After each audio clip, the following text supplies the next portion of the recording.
Hi welcome to Edubles learning. എന്തൊക്കെയാണ് വിശേഷങ്ങൾ? കഴിഞ്ഞ ദിവസം നമ്മുടെ ക്ലാസ്സുകളൊക്കെ നിങ്ങൾ കണ്ടു.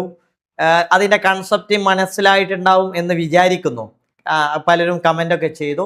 തീർച്ചയായിട്ടും നിങ്ങളുടെ കമൻറ്റ് ഞങ്ങൾക്ക് വളരെയധികം വലിയ എൻകറേജ്മെൻ്റ് ആണ്. തീർച്ചയായും നിങ്ങൾക്ക് നമ്മുടെ ക്ലാസ്സുകൾ ഇഷ്ടപ്പെട്ടു എന്നുണ്ടെങ്കിൽ ഒരു ലൈക്ക് ചെയ്യുക. നിങ്ങളുടെ സുഹൃത്തുക്കൾക്കൊക്കെ ഇത് പഠിക്കാൻ ആഗ്രഹിക്കുന്ന സുഹൃത്തുക്കൾക്ക് ഒന്ന് ഷെയർ ചെയ്ത് കൊടുക്കുക. അവരും ഈ രീതിയിൽ പഠനം നടത്തട്ടെ. കാരണം സൈക്കോളജിയിൽ നമ്മൾ അതിൻ്റെ സോഴ്സ് മനസ്സിലാക്കിയിട്ടാണ് ഓരോ ക്വസ്റ്റ്യൻസും എക്സ്പ്ലെയിൻ ചെയ്യുന്നത്. നമ്മളിപ്പോൾ ക്വസ്റ്റ്യൻസ് വരുന്നത് എവിടെ നിന്നാണ്, അതിൻ്റെ റിലേറ്റഡ് ആയിട്ടുള്ള ഭാഗങ്ങൾ എവിടെ നിന്നാണ് ചോദ്യം വരാൻ സാധ്യതയുള്ളത്, അത് നോക്കിയിട്ടാണ് നമ്മൾ ക്ലാസ്സുകളിൽ പറയാറുള്ളത്. അതുകൊണ്ട് അവർക്ക് ഉപകാരപ്പെടും. അതുകൊണ്ട് നിങ്ങളുടെ സുഹൃത്തുക്കൾക്കൊക്കെ ഒന്ന് ഷെയർ ചെയ്ത് കൊടുക്കുക. അതുപോലെ നിങ്ങൾക്ക് ഇനിയും നമ്മുടെ ചാനലിലൂടെ സൈക്കോളജിയിലോ ഇംഗ്ലീഷിലോ EVSലോ സോഷ്യലിലോ അല്ലെങ്കിൽ സയൻസിലോ എന്തിലൊക്കെ നമ്മൾ ചാനലിലൂടെ നിങ്ങൾക്ക് പ്രൊവൈഡ് ചെയ്യാൻ ആഗ്രഹിക്കുന്നോ അതൊക്കെ നിങ്ങൾക്ക് കമൻറ്റ് ചെയ്യാവുന്നതാണ്. നമ്മളത് പരിഗണിക്കും. നമ്മുടെ ചാനലിലൂടെ നിങ്ങൾക്ക് ഫ്രീ ആയിട്ട് തന്നെ ഇതിൻ്റെ എല്ലാ ഭാഗങ്ങളും പറഞ്ഞു തരും. കാരണം എക്സാമിനെ സംബന്ധിച്ച് നമുക്കറിയാം, കേട്ടറ്റ് എക്സാം നമ്മൾ കൺസെപ്റ്റ് മനസ്സിലാക്കുന്നു, ടോപ്പിക്ക് പഠിക്കുന്നു. അതിൻ്റെ കൂടെ വളരെ ഇമ്പോർട്ടൻ്റ് ആയ ഒരു കാര്യമാണ് നമ്മുടെ PYQ ചെയ്യുക എന്നുള്ളത്.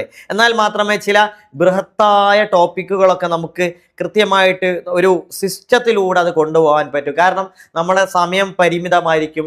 ആ ഒരു സമയത്തിനുള്ളിൽ ഇതിൻ്റെ ഏതൊക്കെ ഭാഗം പഠിക്കണം എന്ന് നമ്മൾ വിചാരിക്കും. റാൻഡമായിട്ട് ഇങ്ങനെ വലിച്ചു വാരി പഠിക്കുകയാണെങ്കിൽ ചിലപ്പോൾ നമുക്കത് ഫോളോ ചെയ്യാൻ പറ്റുകയില്ല. അപ്പം നമ്മൾ ലേണിങ്ങിനെ കുറിച്ചൊക്കെ ഇതിൽ പഠിക്കുന്നുണ്ട്, ലേണിങ്ങിൻ്റെ സ്ട്രാറ്റജി പഠിക്കുന്നുണ്ട്. അപ്പം നമ്മൾ പഠിക്കുമ്പോൾ ആ ലേണിംഗ് സ്ട്രാറ്റജി നമ്മൾ ഫോളോ ചെയ്യണം. അപ്പോൾ അതുകൊണ്ടാണ് കൃത്യമായ ഒരു സിസ്റ്റമാറ്റിക് ആയിട്ടുള്ള രീതിയിലുള്ള പഠനം നമ്മൾ ഈ PYQ ഡിസ്കഷനിലൂടെ നടത്തുന്നുണ്ട്. തീർച്ചയായും നിങ്ങൾക്ക് ഉപകാരപ്പെട്ടു എന്ന് വിശ്വസിക്കുന്നു.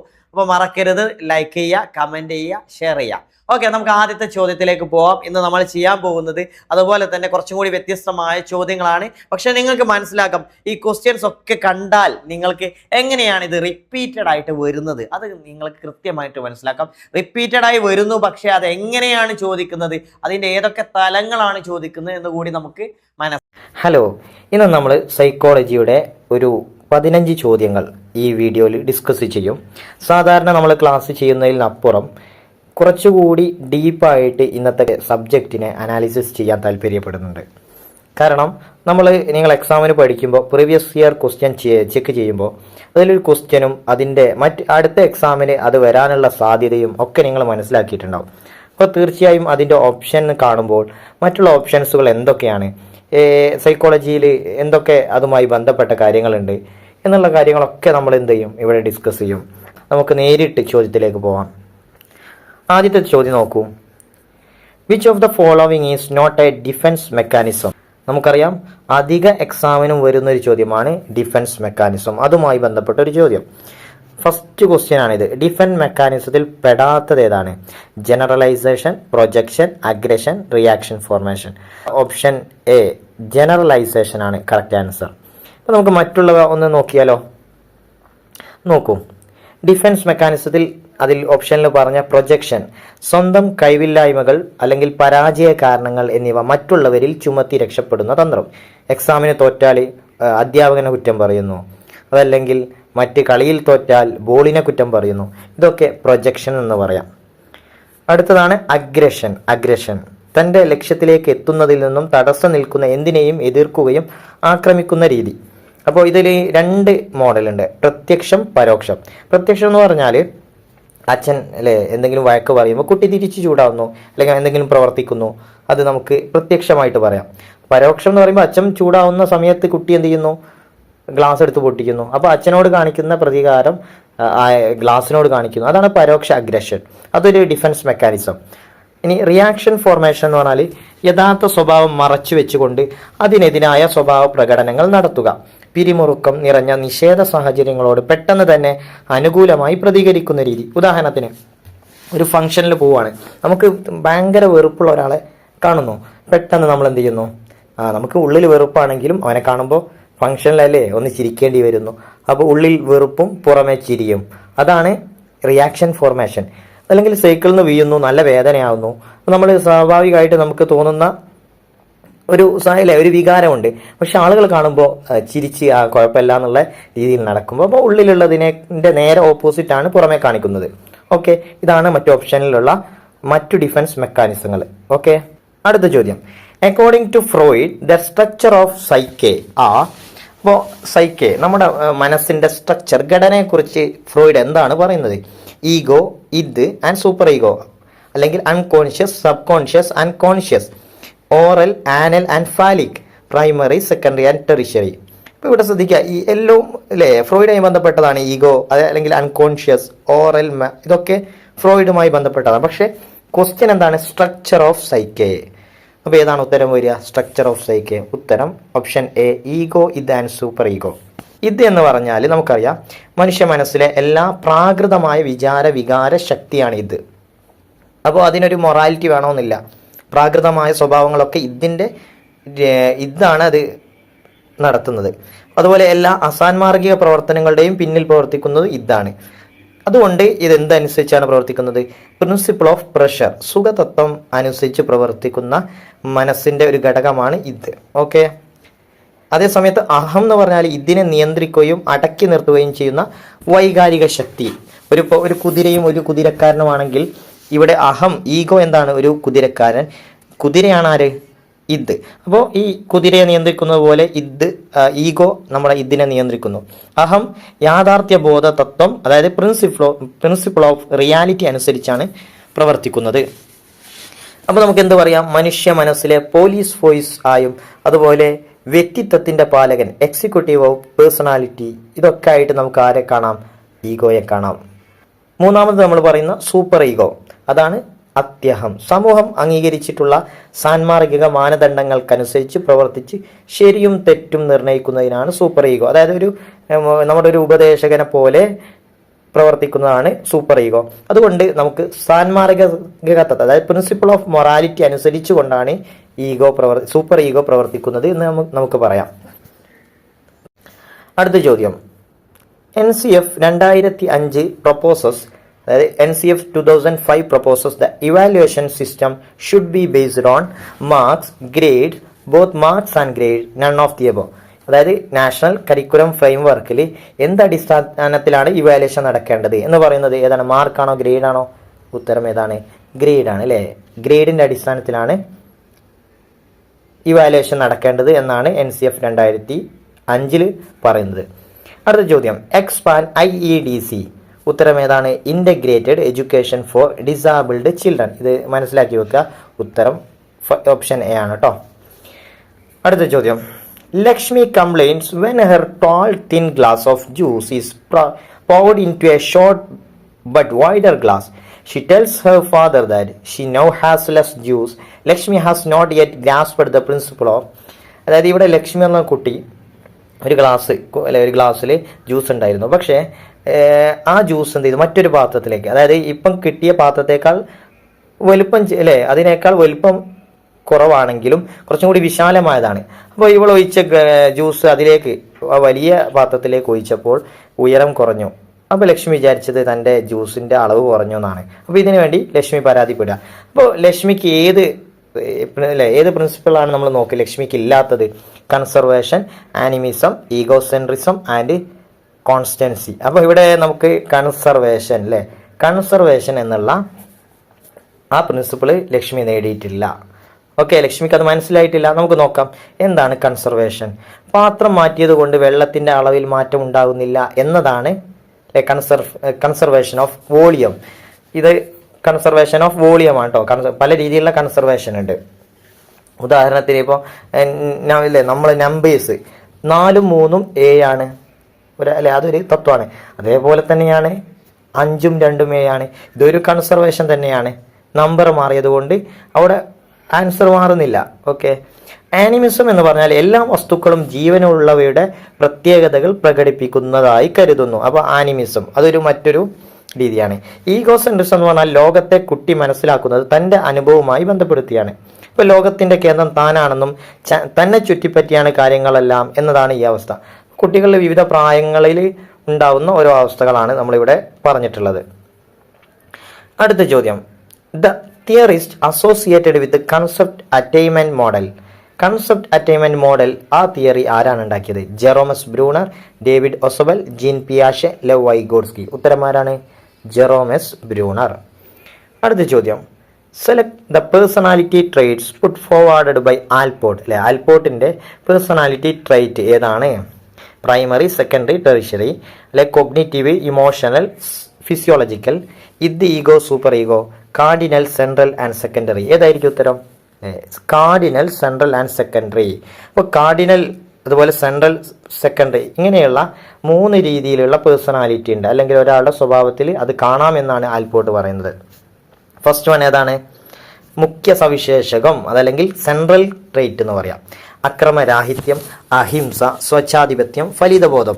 ഇതാണ് ഒരു വ്യക്തിയിൽ അല്ലെ ഏറ്റവും മികച്ചു നിൽക്കുന്ന ട്രേറ്റുകളെയാണ് സെൻട്രൽ അല്ലെങ്കിൽ കാർഡിനൽ ട്രേറ്റിൽ ഉൾപ്പെടുത്തുക. അപ്പോൾ ഗാന്ധിയെക്കുറിച്ച് നമ്മൾ പറയുമ്പോൾ, ഗാന്ധി എന്ന് പറയുമ്പോൾ നമ്മളെ മനസ്സിലേക്ക് വരുന്നത് അഹിംസയാണ് അല്ലേ. ഇപ്പോൾ മലയാളത്തിൽ തന്നെ ജഗതി എന്ന് കേൾക്കുമ്പോൾ, ജഗതി ശ്രീകുമാറിനെ കേൾക്കുമ്പോൾ നമ്മുടെ മനസ്സിലേക്ക് ഫലിതബോധം കടന്നു വരാറില്ലേ. അപ്പോൾ ഇത് അവരുടെ കാർഡിനൽ ട്രേറ്റ് ആണ്. അതുപോലെ മറ്റൊരു ട്രേറ്റ് ആണ് സെൻട്രൽ ട്രേറ്റ്, അതായത് സ്വാർത്ഥത, വിധേയത്വം, വിശ്വാസ്യത. ഇതും അല്ലേ ചില ആളുകളിൽ മികച്ചു നിൽക്കുന്നതാണെങ്കിലും നമ്മളെ കാർഡിനൽ ട്രേറ്റിൻ്റെ അത്ര മികച്ചു നിൽക്കില്ല. അങ്ങനെയുള്ള ട്രേറ്റുകൾക്കാണ് നമ്മൾ എന്ത് പറയുക? മധ്യമ സവിശേഷകങ്ങൾ എന്ന് പറഞ്ഞാൽ ഒരു വ്യക്തിയുടെ സ്വഭാവ രൂപീകരണത്തിൽ ഈ കാർഡിനൽ ട്രേറ്റിനും അതുപോലെ സെൻട്രൽ ട്രേറ്റിനും മുഖ്യ പങ്കുണ്ട്. എന്നാൽ സെക്കൻഡറി ട്രേറ്റ് എന്ന് പറഞ്ഞാൽ ഒരാളിൽ ചില പ്രത്യേക സന്ദർഭങ്ങളിൽ മാത്രം കാണുന്ന സവിശേഷതയാണെന്ന് പറയാം. അതിപ്പോൾ പ്രത്യേക സന്ദർഭങ്ങളിൽ ഉണ്ടാവുന്നതല്ലേ, അതിന് നമുക്ക് ഉദാഹരണം പറയാൻ പറ്റില്ല.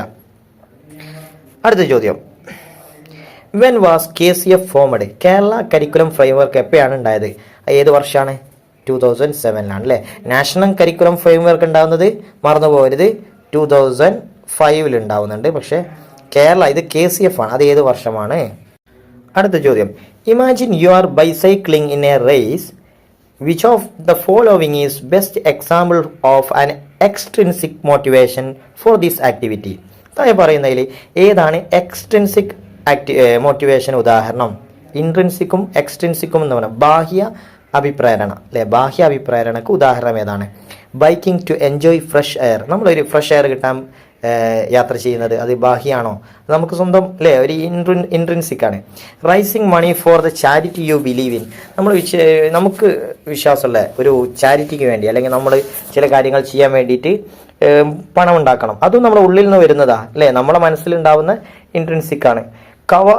Crowds cheering when you get a trophy. നമുക്ക് ട്രോഫി കിട്ടുമ്പോൾ മറ്റുള്ളവരും ഭയങ്കര സന്തോഷ പ്രകടനം നടത്തുന്നു അല്ലേ, അവിടെ നമ്മൾ ഉള്ളിൽ നിന്നല്ല. പിന്നെ അതൊരു ബാഹ്യ അഭിപ്രേരണയാണ് അല്ലേ, മറ്റുള്ളവർ കൈയടിക്കുക എന്നുള്ളതൊക്കെ. ഉത്തരം ഏതായിരിക്കും? ഓപ്ഷൻ സി ആണ് അല്ലേ, ഓപ്ഷൻ സി ആണ് ഉത്തരം.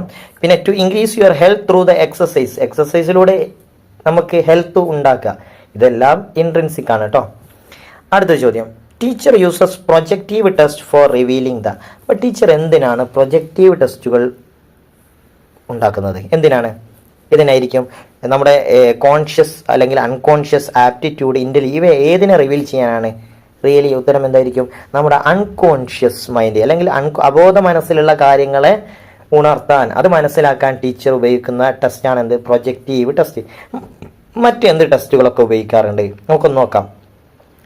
റോഷെ മഷിയോ പരീക്ഷ അല്ലേ, അതുപോലെ thematic apperception test, children's apperception test, പദസഹചരത്വ പരീക്ഷ അതായത് വേർഡ് അസോസിയേഷൻ ടെസ്റ്റ്, അതുപോലെ സെൻറ്റൻസ് കംപ്ലീഷൻ ടെസ്റ്റ്. ഇതൊക്കെ നമ്മൾ പറയാറുണ്ട്. ഫസ്റ്റത്തില്ലേ എന്താണ്?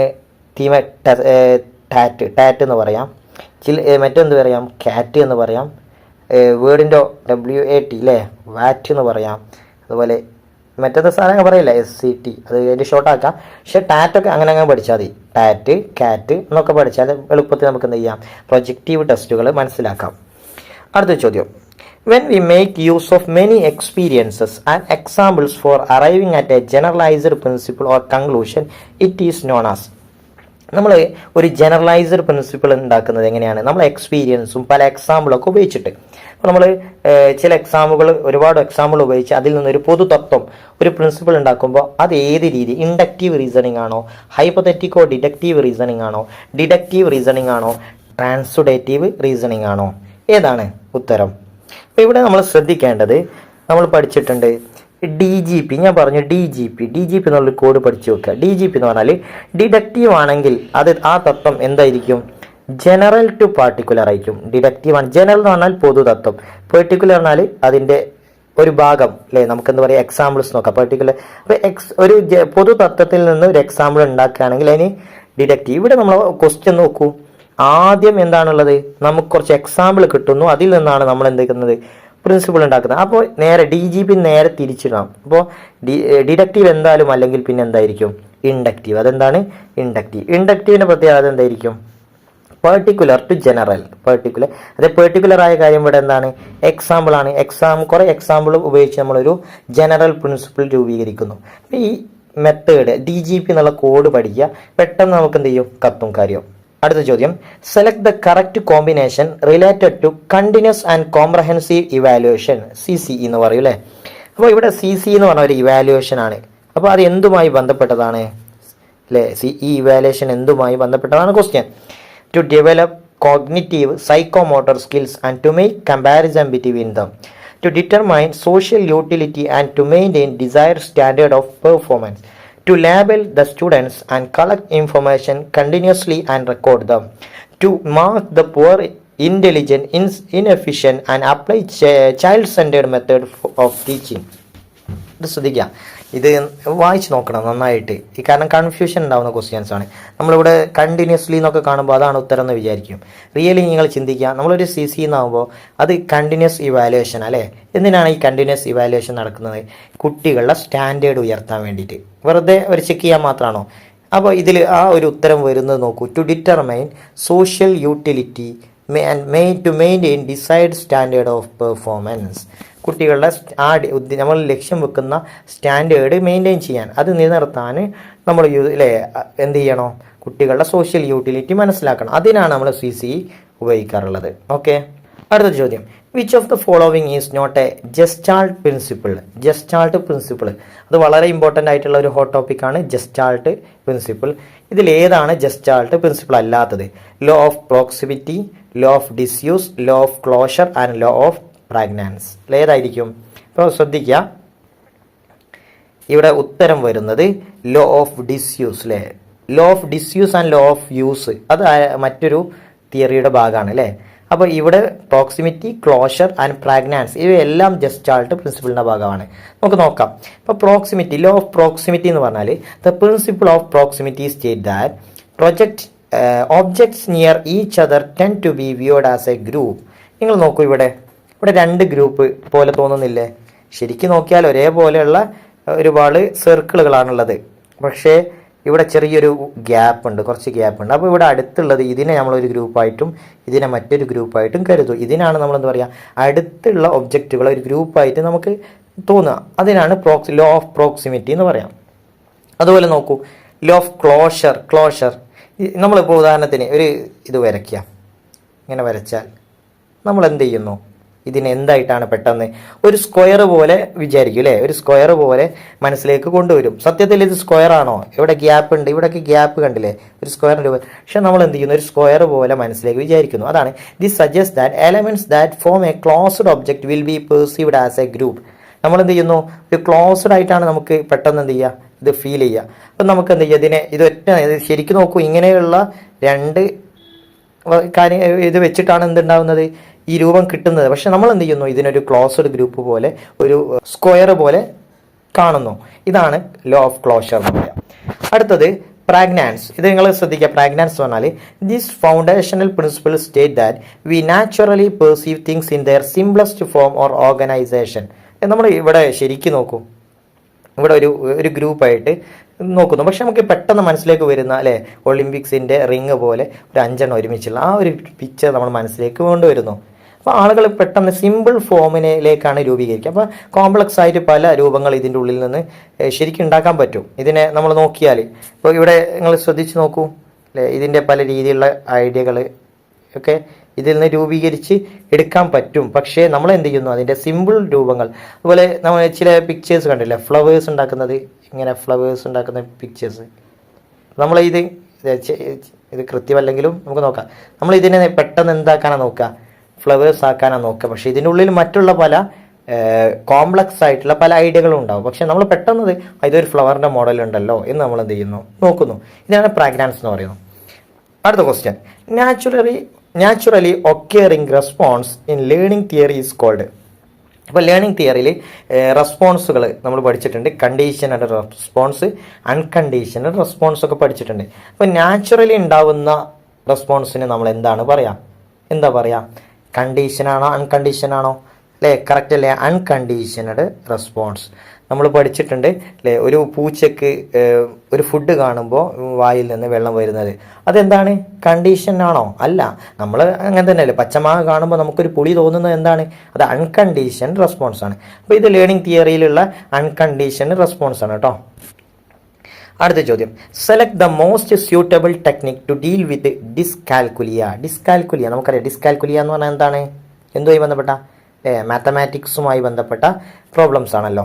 അപ്പോൾ അതിനെ ഡീൽ ചെയ്യാൻ ഏറ്റവും നല്ല ടെക്നിക്ക് ഒക്യുപ്പേഷണൽ തെറാപ്പി കൊടുക്കലാണോ, മൾട്ടി സെൻസറി ലാംഗ്വേജ് അപ്രോച്ച് ആണോ, ഇൻഡക്റ്റീവ് അപ്രോച്ച് ആണോ, പിയർ അസിസ്റ്റൻറ്റ് യൂസിങ് ഡയഗ്രാം? അപ്പോൾ ഇവിടെ ക്വസ്റ്റ്യൻ ശ്രദ്ധിക്കുക. ക്വസ്റ്റ്യന് എന്താണ്? മോസ്റ്റ് സ്യൂട്ടബിൾ ടെക്നിക് എന്നാണ് ചോദിച്ചത്. ഓക്കെ, അപ്പോൾ ഉത്തരം ഏതായിരിക്കും? Peer assistance using diagram. ഇതാണ് ഇതിന് ഉത്തരമായിട്ട് വരിക. അപ്പോൾ ഇന്നത്തെ ക്ലാസ് നിങ്ങൾക്ക് മനസ്സിലായെന്ന് വിചാരിക്കുന്നു. ഇതുപോലുള്ള ക്ലാസ്സുകൾ വേണമെങ്കിൽ നിങ്ങൾ എന്ത് ചെയ്യുക? കമൻറ്റ് ചെയ്യുക. ഇതേ മോഡലിൽ നമുക്ക് എന്ത് ചെയ്യാം? വെറും ക്വസ്റ്റ്യൻ ആൻസർ ഡിസ്കഷൻ അപ്പുറം കുറച്ചും കൂടി ഡീറ്റെയിൽ ആയിട്ട് ചെയ്യാം. പിന്നെ നിങ്ങളുടെ ഇതിൻ്റെ നോട്ട്സൊക്കെ നിങ്ങൾക്ക് ഞങ്ങളുടെ ടെലഗ്രാം ഗ്രൂപ്പിൽ തരും. താഴെ ഡിസ്ക്രിപ്ഷനിൽ ടെലഗ്രാമിൻ്റെ ലിങ്ക് ഉണ്ടാവും. നിങ്ങൾ അതിൽ കയറുക. ഇതുപോലെ നല്ല നല്ല നോട്ടുകൾ ഞങ്ങൾ അതിലൂടെ ഷെയർ ചെയ്യും. താങ്ക്